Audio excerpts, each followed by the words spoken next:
جی پیارے ممبرز، آج ہم آپ کے سامنے پیش کر رہے ہیں کفارہ کا دوسرا اور آخری حصہ۔ تو چلو جی شروع کرتے ہیں صفحہ نمبر 11 سے۔ ہاں، وہ تمہارے لیے بہت قیمتی تھی اور میں تمہاری نظر میں اتنا بے وقت کہ تم نے اٹھا کر کفارے کے طور پر مجھے اس کی جھولی میں ڈال دیا۔ وہ زہریلی مسکراہٹ کے ساتھ بولا تھا۔ نہیں بے وقت نہیں، میرا قیمتی اور مہنگا اثاثہ جو میں نے نورالعین کی خوشی کے لیے اسے دان کیا۔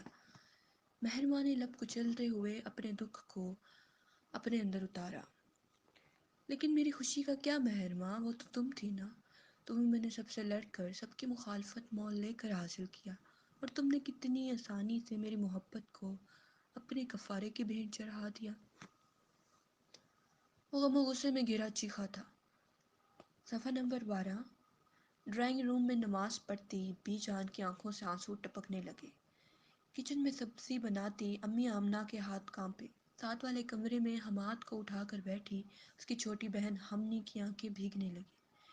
اپنے کمرے میں کپڑے استری کرتی فریحہ بھابھی کا دل غم میں گھر گیا، اور اپنے کمرے میں لیپ ٹاپ لے کر بیٹھے فرحات بھیا نے تکلیف و اذیت کے عالم میں اپنی گیلی ہوئی آنکھیں رگڑ کر صاف کی۔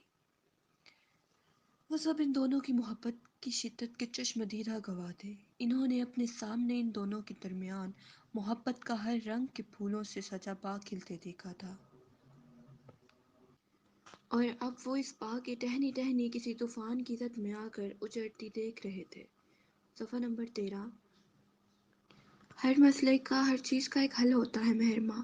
میں اس کے لیے بہت اچھا انسان تلاش کرتا، اتنا اچھا کہ وہ اسے بہت خوش رکھتا، اسے اس کے سارے دکھوں سمیت اپناتا، مگر تم نے مہرماں، ہمارے رنج کے واسطے سے بات کرنا مشکل ہوا تھا۔ اس کا دکھ تو فائق نے نہیں سنبھلا جو اس کا منگیتر تھا، جس کا سالوں سے اس سے رشتہ تھا، جو اس سے محبت کا دعوے دار تھا، اس نے اسے چھوڑ دیا، تنہا کر دیا۔ تو پھر تم ہی بتاؤ، میں اس کے لیے کسی دوسرے شخص پر کیسے اعتبار کرتی؟ میرے لیے اگر اس دنیا میں کوئی شخص قابل اعتبار ہے تو وہ ایک ہی شخص ہے، اور وہ ہے بازد سلمان، جس پر میں آنکھیں بند کر کے یقین کر سکتی ہوں، جس کے بارے میں کہہ سکتی ہوں کہ وہ نورالعین سے میرے بعد میرے جتنی محبت کرے گا۔ صفحہ نمبر 14۔ وہ نم آنکھوں کے ساتھ بڑے حوصلے سے مسکرائی۔ تو تمہارا یہ یقین غلط ہے، جتنی محبت میرے بس میں تھی وہ میں نے تم سے کر لی۔ تمہارے بعد میں کسی سے محبت کرنے کے قابل نہیں رہا ہوں۔ اس نے بڑی سنجیدگی سے کہتے ہوئے اپنی نئی مہرماں کی ساری امیدوں پر پانی پھیرنا چاہا۔ تم کچھ بھی کہو، میں تمہیں تم سے زیادہ جانتی ہوں۔ تم اسے محبت کرو گی کیونکہ یہ تم سے میں کہہ رہی ہوں، اور تم میری بات نہیں ٹال سکتے۔ وہ بڑے یقین سے بولی تھی۔ دیکھا تھا نا تم نے باسط کہ نورالعین کے بابا نورالعین کو تمہارے ساتھ رخصت کر کے کتنا خوش اور مطمئن تھے، کتنا خوبرو، ہینڈسم اور کتنا بڑا آفیسر ان کی بیٹی کا نصیب جو بن گیا تھا۔ صفحہ نمبر 15۔ میں یہ آفیسر تمہارے لیے بنا تھا، میں نے راتوں کو جاگ جاگ کر یہ محنت تمہارے لیے کی تھی۔ تم نے کیا کیا مہرماں؟ میرے سالوں کی محنت کو سمیٹا اور آگ لگا دی۔ وہ جیسے دکھ سے کڑلایا تھا، اور اس کی بات پہ مہرماں کی آنکھیں آنسوؤں سے لبریز ہوئی۔ تم نورالعین کے ساتھ رہو گے نا تو تم مجھے بھول جاؤ گے۔ وہ بہت پیاری ہے، بہت ہنسی، اتنی کہ نظر ٹک جائے تو پلٹنا بھول جاتی ہے۔ وہ ہنستی ہیں تو اس کی گالوں پر بالکل تمہارے گال کی طرح ڈمپل پڑتے ہیں۔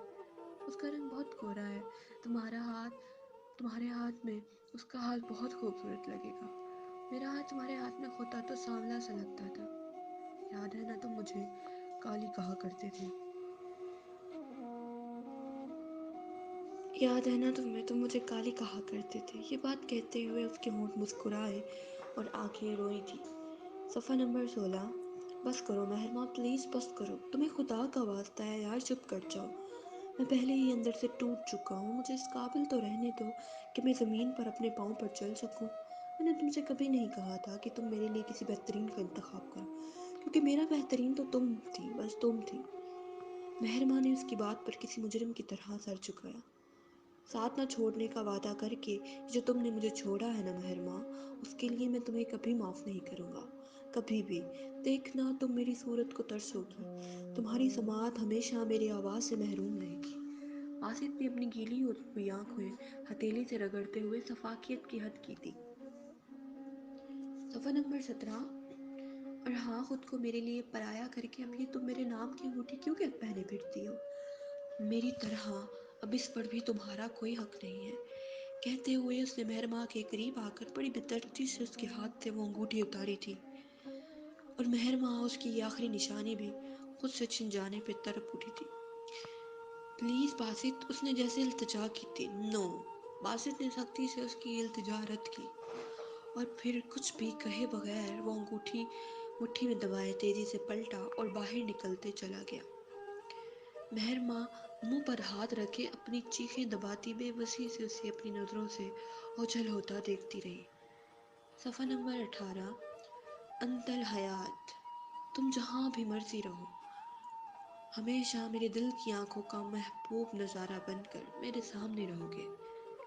وہ سوچتی ہوئی نم آنکھوں کے ساتھ مسکرائی، تب بھی اس کی نظر صوفے پر رکھی گولڈن سی پیکنگ میں کسی چیز پر پڑی۔ وہ تیزی سے صوفے کی طرف لپکی اور لپک کر اسے اٹھایا اور پھر بےتابی سے اس پیکنگ کو کھولا تھا۔ وہ اس کی پسندیدہ سرخ رنگ کی چوڑیاں تھیں، خوبصورت۔ باسط جب بھی کہیں سے بھی لوٹا کرتا تھا تو اس کے لیے کانچ کی چوڑیاں ضرور لایا کرتا تھا۔ ان چوڑیوں کو دیکھ کر مہرماں کو انگوٹھی کا دکھ بھول گیا۔ اس نے مسکراتے ہوئے اپنے لبوں کے ساتھ پھولے سے ان چوڑیوں کو چھوا تو جیسے اس کے روتے بلکتے دل کو قرار سا مل گیا۔ صفحہ نمبر 19۔ تمہاری ناراضگی بجا ہے باسط، لیکن تم نہیں جانتے کہ مجھ جیسے حساس لوگ اگر اپنی غفلت سے کسی کا دل توڑ بیٹھے تو پھر انہیں کفارے کے طور پر اپنی پیاری چیز ہی اس شخص کی جھولی میں ڈالنا پڑتی ہے۔ میرا دل اگرچہ خالی ہو چکا ہے، لیکن میں مطمئن ہوں کہ میں نے کسی معصوم کی زندگی تباہ ہونے سے بچا لی۔ اور رہی نورالعین سے محبت کی بات، وہ تم ایک دن اس سے ضرور کرو گے، کیونکہ تمہیں مجھ سے وابستہ ہر چیز سے محبت کرنے کی عادت ہے۔ عادتیں اتنی آسانی سے کہاں بدلتی ہیں؟ وہ بند آنکھوں سے اس کی صورت کو دل میں سمائے مسکرائی تھی۔ اور یہاں ہم اس آخری سین پر کہانی کا اختتام کرتے ہیں، اس بات کے ساتھ کہ کچھ محبتیں ایسی ہوتی ہیں جو نامکمل رہ کر بھی مکمل ہو جاتی ہیں، اور بالکل ایسی ہی محبت باسط اور مہرماں کے درمیان بھی تھی۔